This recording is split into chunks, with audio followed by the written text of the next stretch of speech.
I'm still trying to figure out what the action means. I speak English. I'm an English language educator.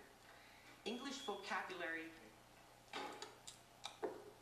Okay. And then you did want to address us on condition of streets tonight? Oh, yes, I do. Okay. Mayor, councillors, and anybody who's left. I'm here to address City Council about the condition of our city streets. Having had to try to maintain my vehicle in safe working order and keep myself and others alive while navigating these streets begs these questions. Does City Council have any plans for fixing these streets so that Saskatoon residents and their vehicles arrive safely at their destination without a vehicle event? I ask because to date I've seen no evidence of planned maintenance to keep Saskatoon streets in safe repair. One specific example is a pothole of some considerable size and depth on the Sid Buckwold Freeway Bridge on the extreme west side lane northbound that has been there since June. The hole is still there. Why? On city websites, Tourism Saskatoon tells us, whether a resident or visitor, you'll quickly understand why Saskatchewan's largest city as a four-season destination has gained a reputation as a great place to both live and visit. Visitors from far and wide delight in this city's beautiful parkland setting, inviting natural riverbanks, parks and trails make jogging, biking, and casual hikes easy and relaxing, invigorating, and refreshing. Driving on the streets to get to the heart of the city is not for the faint of heart. In the newspaper, we read that there are 4 new hotels being built in Saskatoon, and that extra work will be provided to Tourism Saskatoon for attracting these visitors. In addition to the Holiday Inn, 4 Points by Sheraton, a Best Western, plus the Bridgewater, and the 1400 block on 22nd Street are now under construction. To get to these lovely new hotels, you're still going to have to drive and navigate Saskatoon streets. There's a very good reason why jogging, biking, and casual hikes are advertised. You don't want to drive a vehicle here unless you have a high ground clearance truck with heavy-duty tires. The streets of Saskatoon are in a state of disrepair that rivals some of the third world countries that I have lived in. Bikes that stay on designated bike paths are safe, but if they're on the roads, they will encounter the same perils, which are even more hazardous to cyclists. Cyclists have even more threats to their safety in that they have to avoid the obvious hazards and watch for motorists who are trying to avoid the potholes and ruts. City Council of the last decade must take credit for this.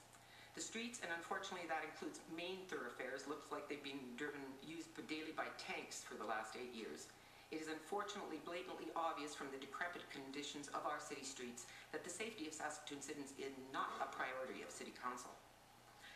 Going home from work may reap you a muffler falling off, a broken axle, or a blown tire when you hit the 13th pothole that you could not avoid because you were stuck in the ruts. Your engine miles will be loosened from the rattling your car takes every time it bumbles up and down in a rut, hits another pothole, or one of those lovely patched bits of 4 or 5 or 6 layers. You definitely need a wheel alignment after 2 months of driving down 85% of the roadways in this city. The good thing is that they're all treated the same, residential and main thoroughfares. They're mostly ignored, and on a good day a truck will drive by and throw some gravel on a hole or put another patch on a patch. After this repair, you'll need a windshield repair shop after the wind picks up and the gravel blows all over the street, your car, stone chip in your windshield, crack in your windshield, a stone chip on your car, or a broken headlight. Or the vehicle in front of you throws up a rock for more of the same. The winds of last week brought this gravel mess to our attention in a big way. Rocks, gravel, sand, and dust did some major damage to vehicles as the wind fired icy-covered projectiles into cars all over the city that resulted in broken headlights, stone chips, paint chips, and cracked windshields. It is a visible fact that instead of fixing our streets in a logical, planned, and timely manner, evidenced by the mess that still exists on 8th Street by Dodge City and a very large gravel excavations on other sections of 8th Street, that the city chooses to hang frippery on lavish light standards so that people will look up.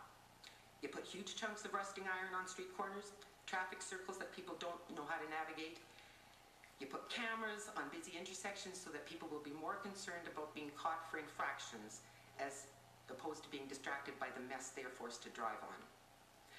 Ladies and gentlemen, you plan events, build buildings, fund land for business ventures, make a grand show, but the people still have to drive on these streets.